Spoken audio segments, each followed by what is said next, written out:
So you can click the door, just watch your toes because it will drop to the ground. So undo it, bring it out. So we should be able to just lift that out of there now. Walk away. You can help it. Thanks for that. You all right? Yep. So what we need is one person in each door hanging on to the, whatever that's called. It's got a name, Shane. The clips at the back are undone. Now the technique, there's pins in the back, so you have to actually lift it up. Then we bring it back and it drops in the hinges, and then we flap it over and some other people will catch it. So yeah, we've got another catcher at the front on the other side. So the trick is you just lift it up at the back. Now bring it in, let it drop down in the middle. Yep, and she just flips over. Make sure we've got some catches there. Because if you let it go too hard, it breaks the windscreen. Just keep your hand on that corner there. Andrew, just grab the kit bag. Oh, packets. Let's stand on its end, thanks. I think you might need them on top of that still.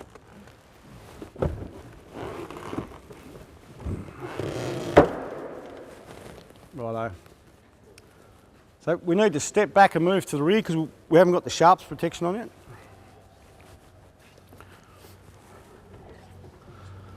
Now, what we need to discuss, who's the tool operators from Corio? Who are the rescue tool operators? So just, that group's probably come and form the first line and the other people form behind them. It's no longer necessary to take a B-pillar out. There was a big thing in the 80s and 90s to do a B-pillar and do a full side removal. A lot of people start with a side removal. If you do a roof flap early, there's no need to touch the job. You've got a ramming point and it reinforces this point here. So as a controller, whoever your commander is, you might want to look at, let's leave the back here to treat the patient. You can take that door off and get down at the front of the car. So on this vehicle, they're not excellent learning tools because we've had to put the pins in. Normally you can see up there, but some of these pillars are so tough you can't cut them, and the technique is to pull the trim off and get the cutters in here because you can see how by engaging in that hole, you're cutting it in two halves. Become critically ill, we can just lay the seat back and get us straight out of this vehicle. So flapping the roof always buys you time, and if we have to resuscitate her, we can sit in the back and do resuscitation from behind.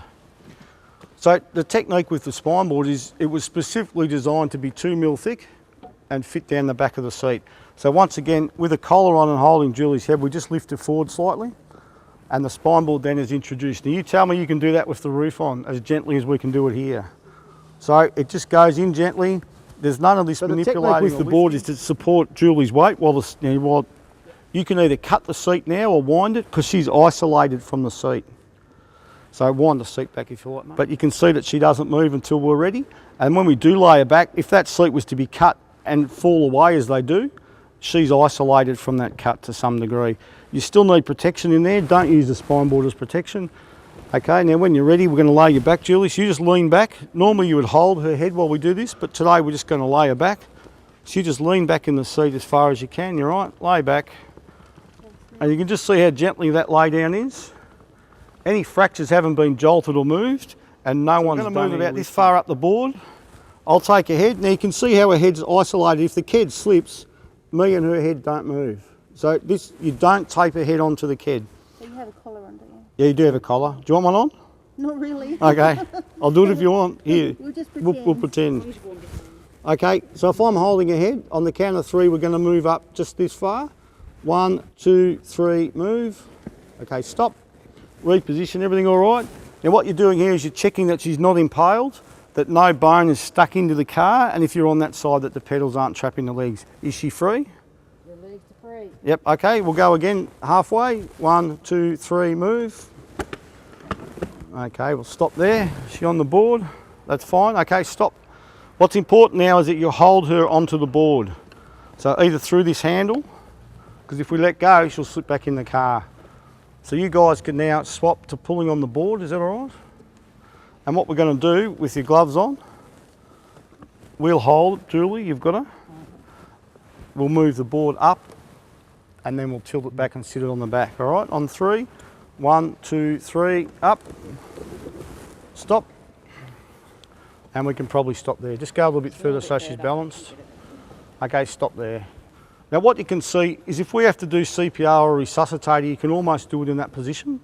And I'll just go on to show you, we'll get the stretcher out. By sliding onto the stretcher, no one's had to lift this patient at all.